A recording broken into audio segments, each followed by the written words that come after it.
Right? Let's start. Breathe in. Om Namo Bhagavate Vasudevaya. Om Namo Bhagavate Vasudevaya.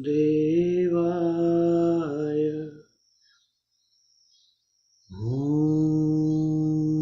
Namo Bhagavate Vasudevaya. Om Namo Bhagavate Vasudevaya.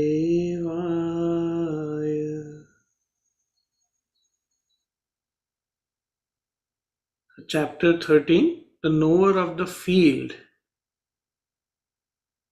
And the field and the knower of the field. Kshetra Kshetragna Yoga. That's what the title of this one is. So what we saw before, Krishna has shown the full glorious form to Arjun, and then he's telling him about. Arjun is like, wow, you are the, I did not realize that you are the ultimate. And then Krishna is telling him, describing him, how the one who has devotion, how blessed they are, and how they are superior, or they are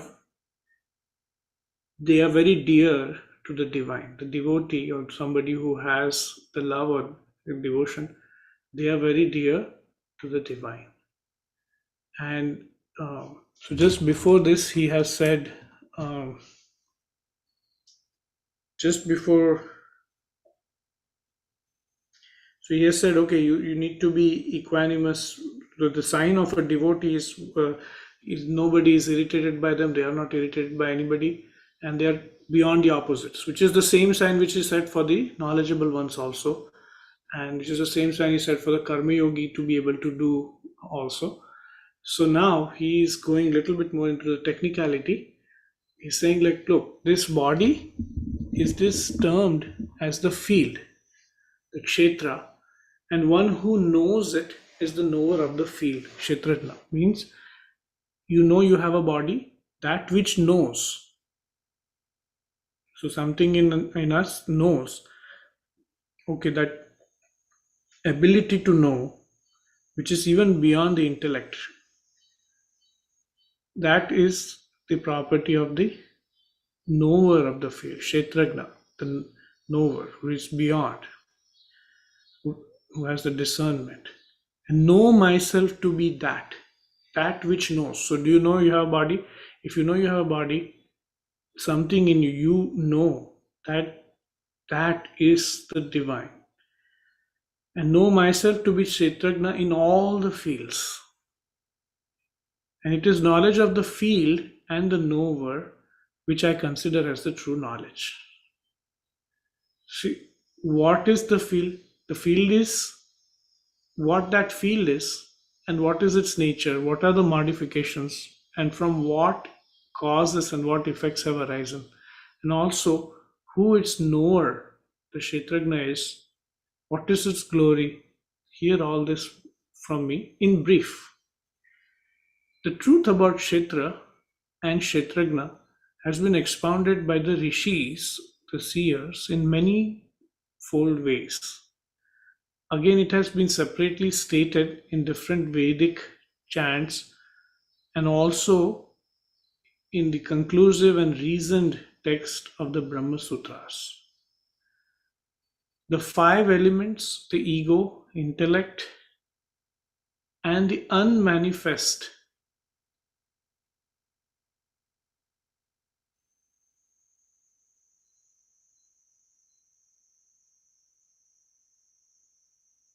and the 10 organs of perception and action, the mind, and the five objects of sense.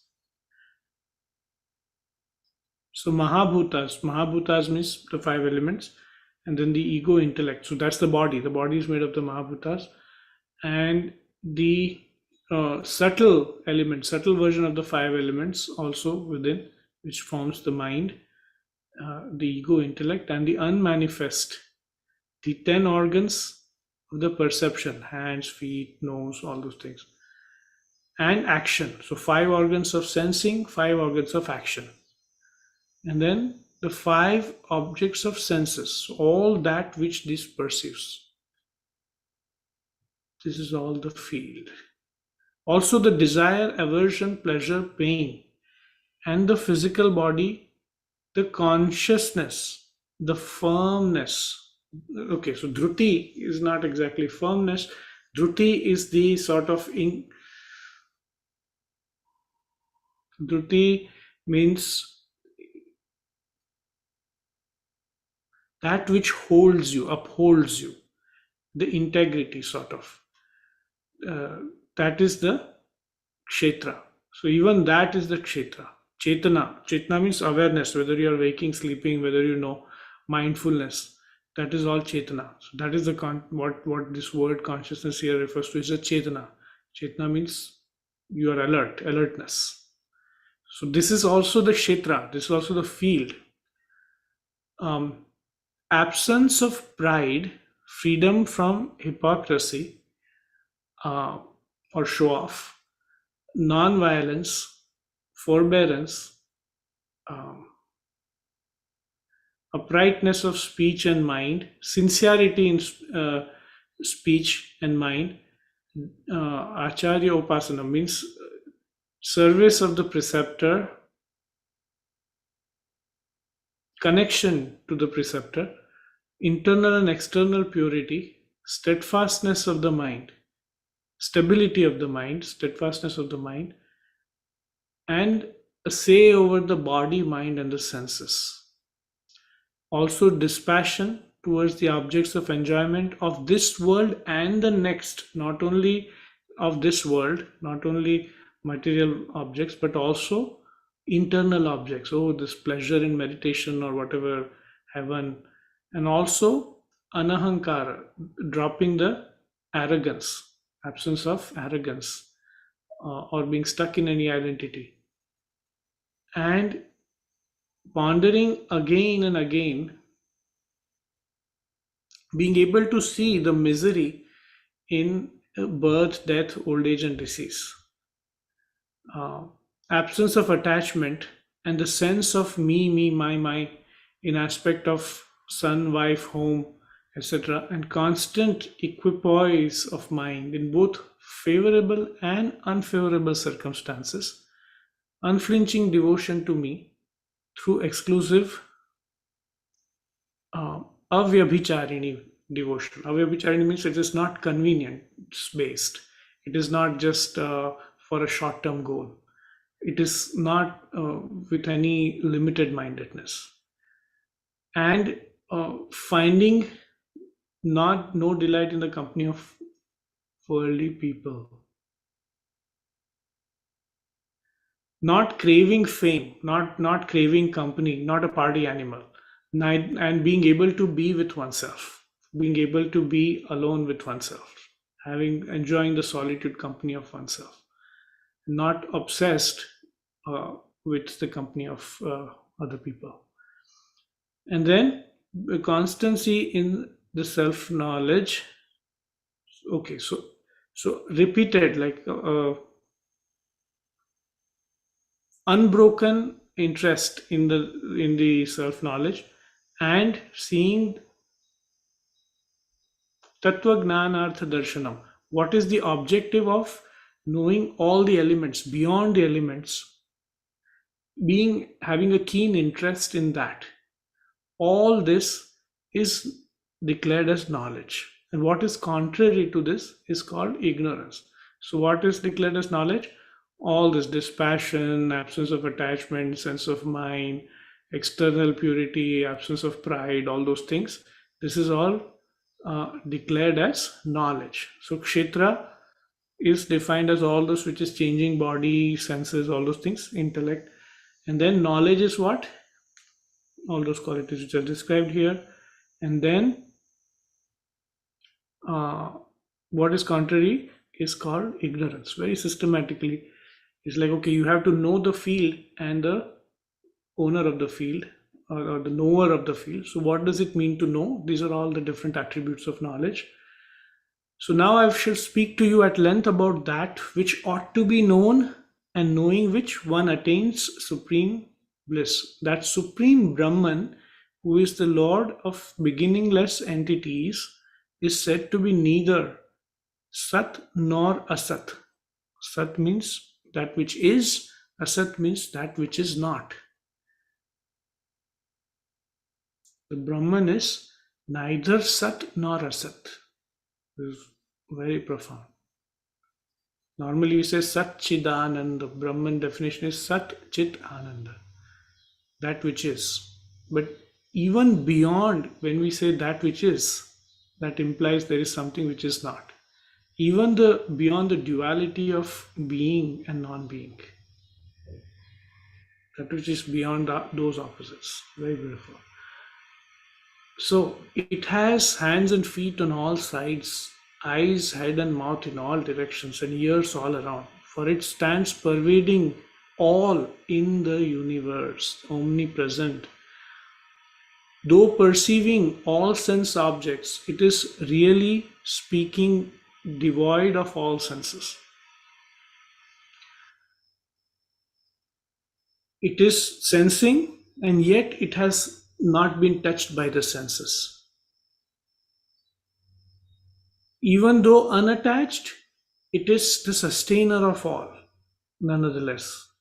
And though attributeless, though it has no qualities, it is the enjoyer of all the qualities and the three modes of prakritis.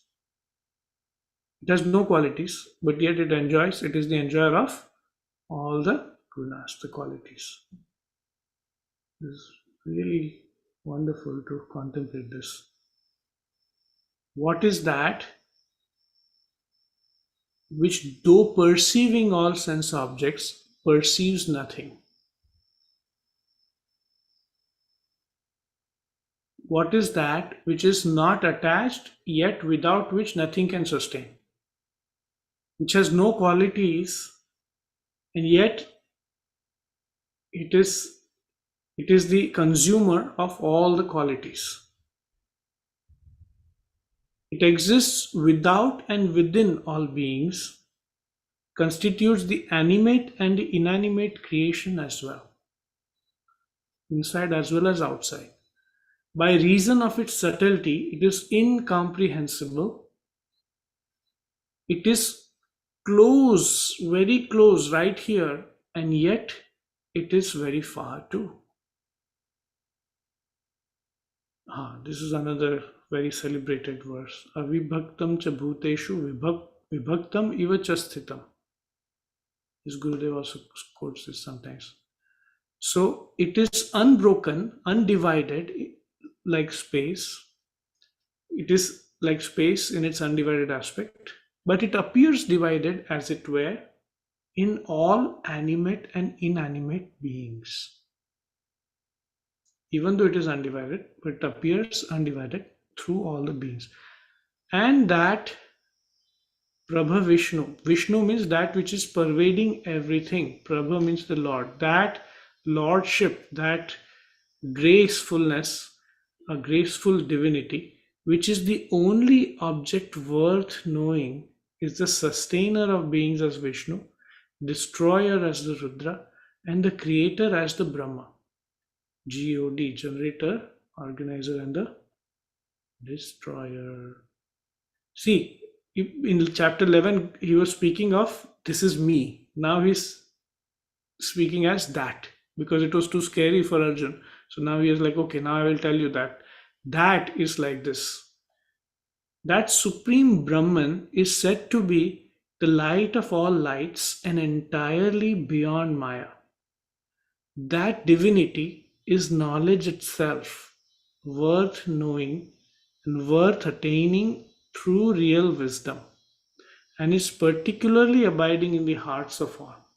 Sarvasya chaham rudis. No, this is a different one.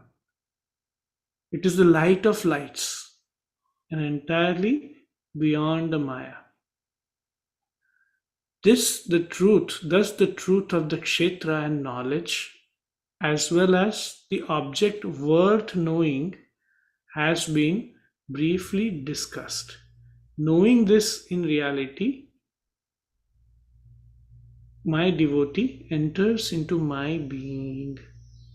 Prakriti and Purusha. Prakriti is the nature, Purusha means the light in the body, that which lights up the nature, that which energizes, enlivens the nature.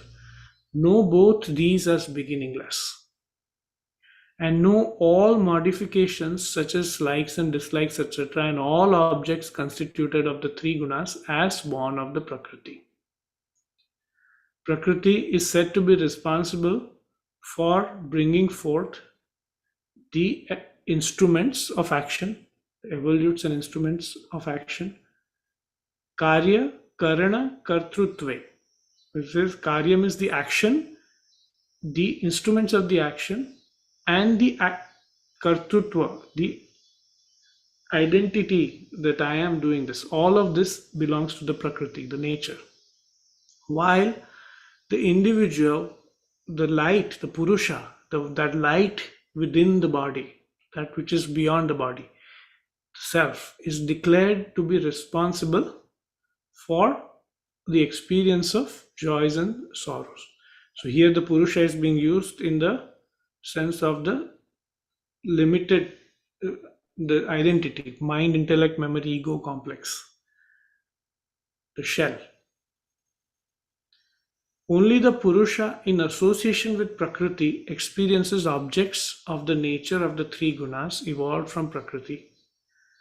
And it is attachment with these gunas that is responsible for the birth of this soul in the good or evil rooms. It is the identification, the Sangha, again they have put it as attachment. It is the identification with this gunas, saying, thinking, I am this, that is what is responsible for the birth, where it is born.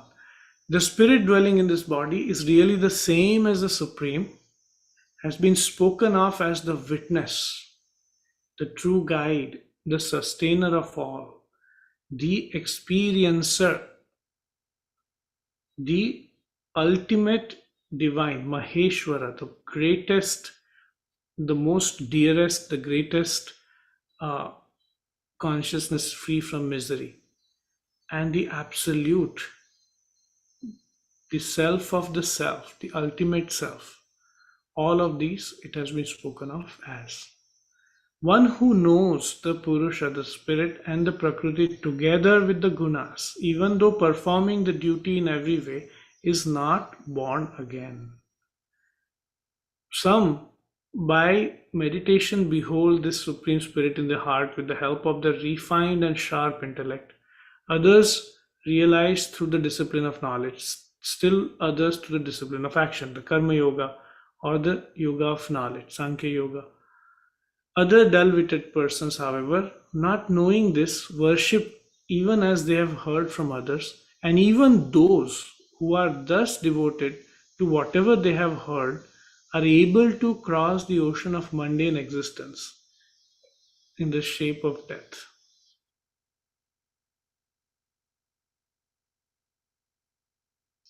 To cross the ocean of birth and death, to cross the ocean of temporary existence.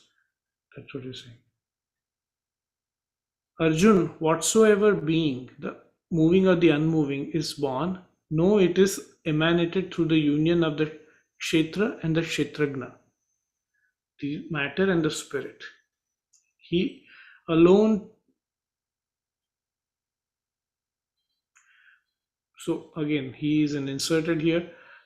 Uh, that he one who sees the Supreme Lord as imperishable and abiding equally in all perishable beings, both animate and inanimate, is the only one who really sees. For by seeing the ultimate equally present in all, they do not kill oneself by oneself, and thereby attains the supreme state. They do not harm the self by the self.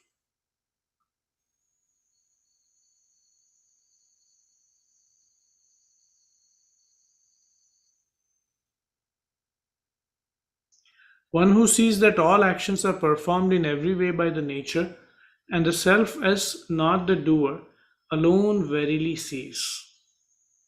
If he's saying basically, if you see this, you see this. Like yaha pashyati sa pashyati. If you see this, you see. If you get it, you get it. In that sense, you're saying.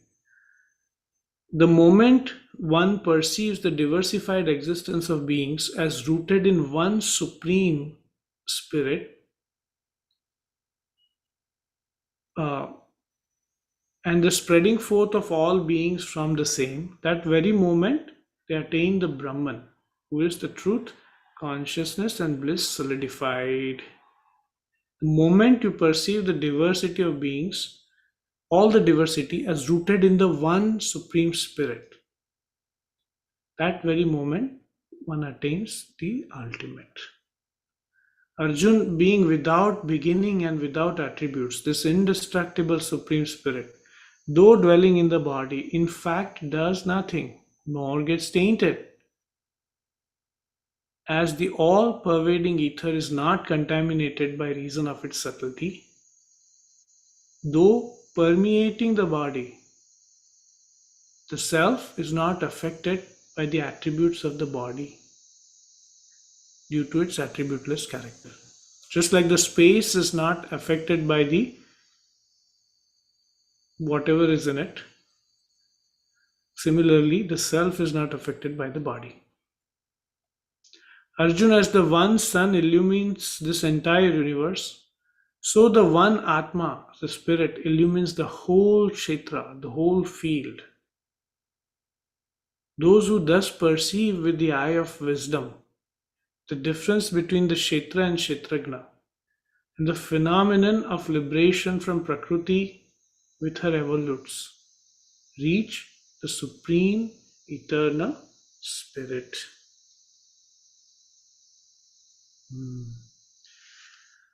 ॐ तत्सदिति श्रीमद्भगवद्गीतासु उपनिषत्सु ब्रह्मविद्यायां योगशास्त्रे श्रीकृष्णार्जुनसंवादे क्षेत्रक्षेत्रज्ञविभागयोगो नाम त्रयोदशोऽध्यायः।